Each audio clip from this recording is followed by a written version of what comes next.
Hello student, कैसे हैं आप लोग। आई होप आप सब अच्छे होंगे। स्टूडेंट, आज हम लोग यूपी बोर्ड 2025 के इम्पॉर्टेंट क्वेश्चनों के विषय में पढ़ेंगे। आज का हम लोगों का हेडिंग है लेंस मेकर सूत्र। जब लेंस के दोनों ओर के माध्यम भिन्न हों, इसका इंग्लिश होगा when mediums of both sides of the lens are different. यहाँ तक आपको समझ में आ गया होगा। मेन पॉइंट पे हम चल रहे हैं। आप लोग बढ़िया से माइंड एकाग्र करके देखिएगा। आप ध्यान दीजिए, इसमें आप देख रहे हैं कैपिटल यल एक उत्तल लेंस है। इस लेंस के दो पृष्ठ P1 और P2, वक्रता त्रिज्या R1 और R2 है।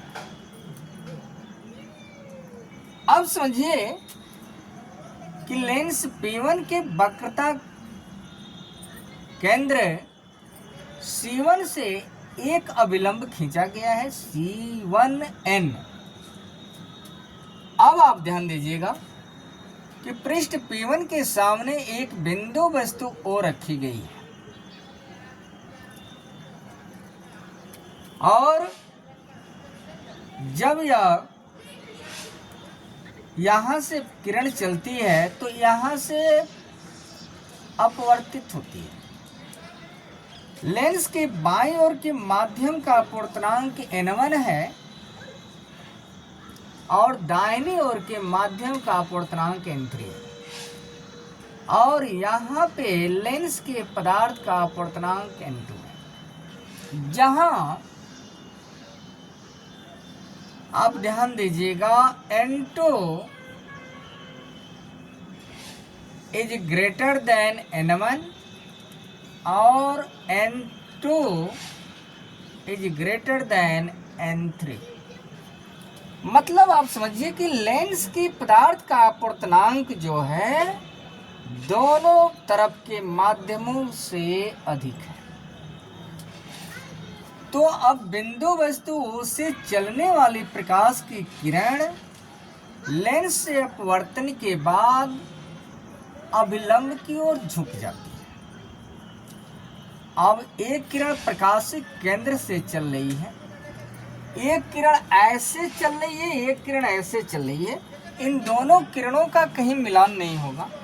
तो इस अपवर्तित किरण को जो है आप क्या करिए, पीछे की ओर बढ़ा दीजिए और जहां ये दोनों किरणें काटती हैं वहीं पर पृष्ठ P1 के द्वारा प्रतिबिंब बनता है, जिसे आप I डैश देख रहे हैं। तो P1 के द्वारा बना प्रतिबिंब I डैश पृष्ठ P2 के लिए आभासी वस्तु का काम करेगा और इस प्रकार से यह प्रतिबिंब कहाँ बन रहा है, I पर।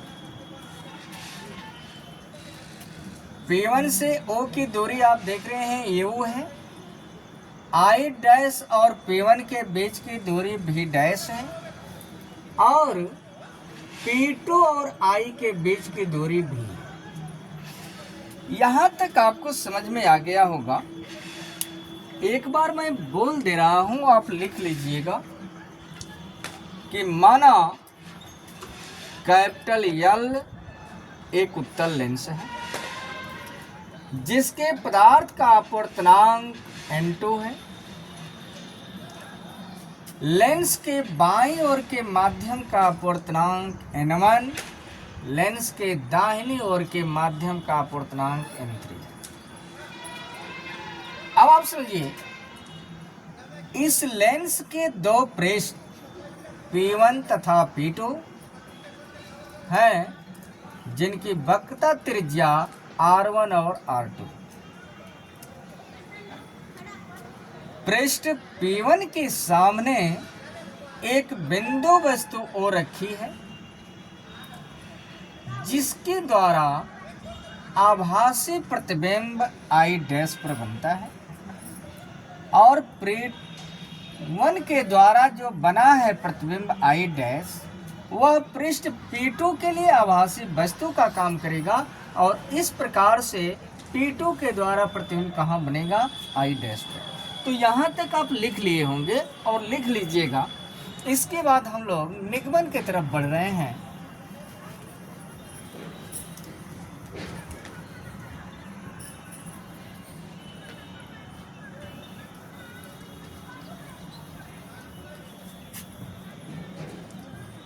अब ध्यान दीजिए, आप पृष्ठ P1 के लिए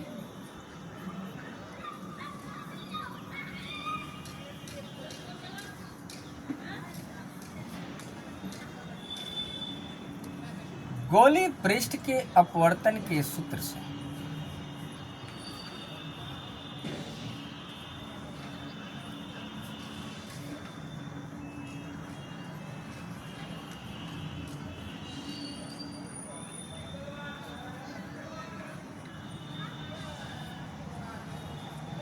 और गोलीय पृष्ठ के अपवर्तन का सूत्र आप पढ़े हैं कि N2/V -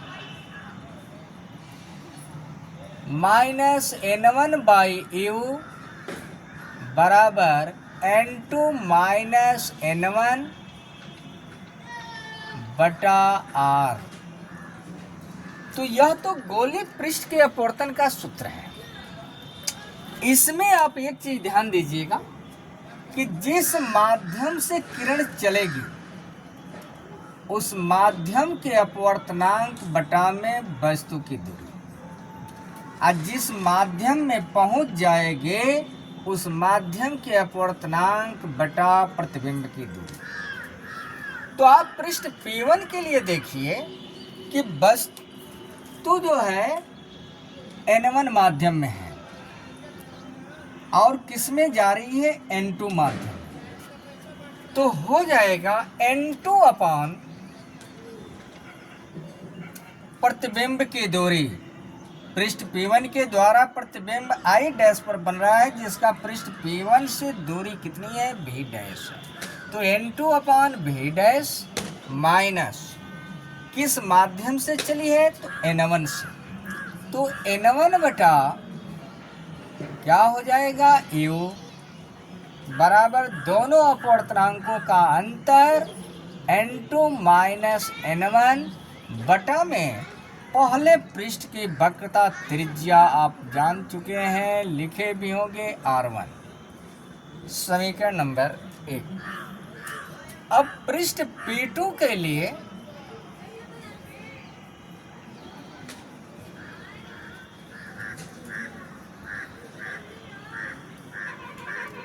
पुनः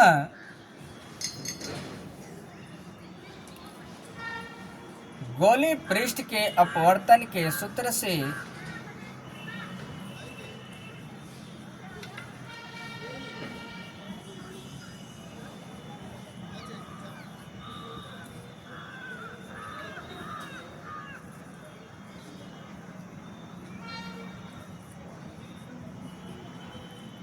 अब ध्यान दीजिए आप लोग, अब प्रकाश की किरण जो है N1 से चल करके N2 में पहुंच चुकी है। तो पृष्ठ P2 की पोजीशन आप देखिए, प्रकाश की किरण अब किससे चलेगी? N2 से चल रही है और N3 में पहुंच रही है। तो सबसे पहले जिस माध्यम में पहुंच रही है उसके अपवर्तनांक बटा प्रतिबिंब की दूरी, तो N3 अपान प्रतिबिंब की दूरी भी माइनस किस माध्यम से चली है? तो N2 से चली है। तो N2 बटा अब पृष्ठ P2 के लिए I डैश आभासी वस्तु का काम कर रहा है, और इसकी पृष्ठ P1 से दूरी कितनी है? V डैश बराबर दोनों माध्यमों के अपवर्तनांकों का अंतर N3 माइनस N2 और पृष्ठ P2 की वक्रता त्रिज्या R2। समीकरण नंबर 2। यहां तक आप लोगों को समझ में आ गया होगा। अब जो है क्या करना है, इन दोनों समीकरणों को आप जोड़ दीजिए। तो नोट कर लिए होंगे आप लोग। अब इसके बाद समीकरण 1 और 2 को जोड़ दिया जाए।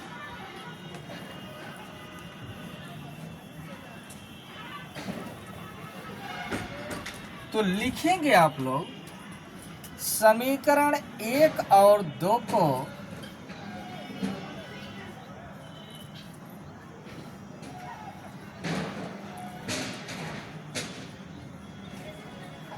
जोड़ने पर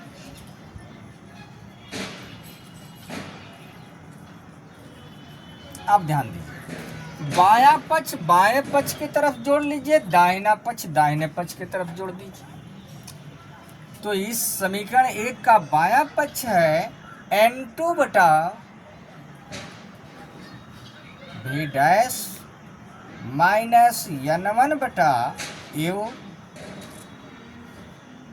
ये पहले समीकरण का बायां पक्ष है।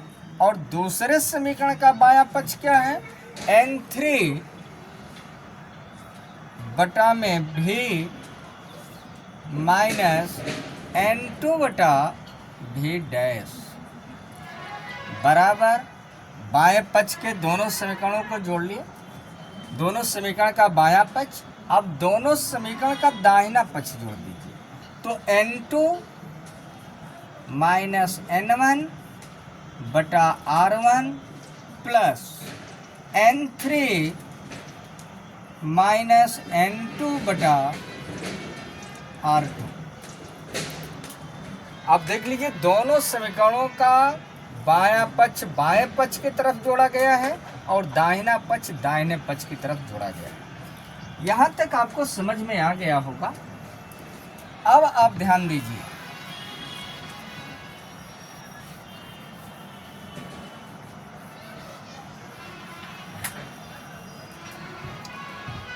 n2 upon v dash minus n1 by u। कोष्टक से पहले प्लस चिन्ह है, कोई अंदर परिवर्तन नहीं होगा। तो प्लस n3 अपान v माइनस n2 अपान v डैश। ये डायग्राम मिटा दे रहे हैं।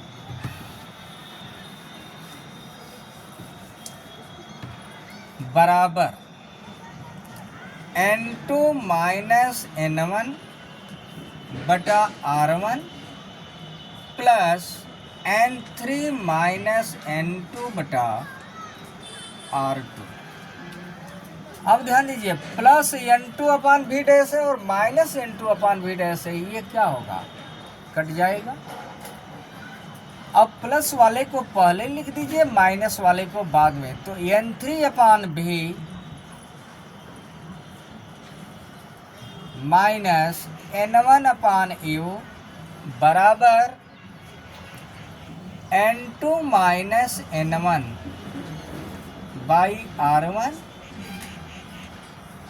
प्लस n3 माइनस n2 बटा r2।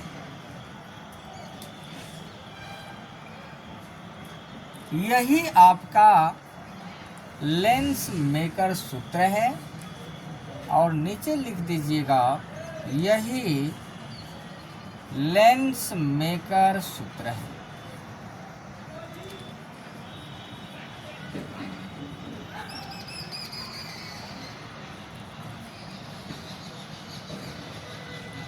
यहां तक आपको समझ में आ गया। अब आप नोट कर लिए होंगे। अब आप समझिए, ऊपर से मिटा दिया जाए।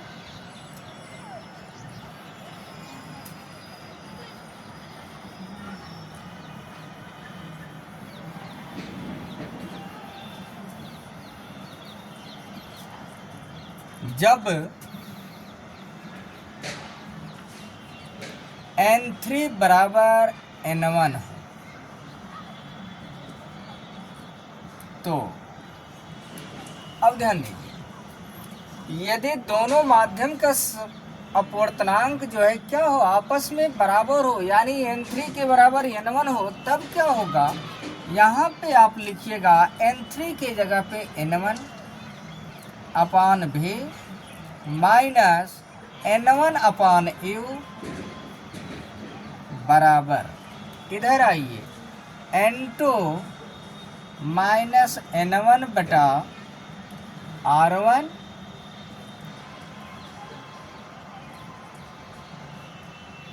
और प्लस n3 को आप क्या लिख रहे हैं, n1 माइनस n2 और बटा में r2। यहाँ तक समझ में आ गया होगा। तो अब n1 आप कॉमन निकाल दीजिए, कॉमन मीन्स होता है भाग देना, तो 1 अपान भी, देखिए n1 से n1 कट जाएगा, अब माइनस n1 से n1 यहाँ भी कटेगा, तो 1 अपान u बराबर, यहाँ पर आइए n2 माइनस n1 बटा r1, और यहाँ पे माइनस चिन्ह जब आप कॉमन लेंगे तो माइनस वाला प्लस हो जाएगा, प्लस वाला माइनस, तो n2 माइनस n1 बटा r2, तो यह मिटा दिया जाए।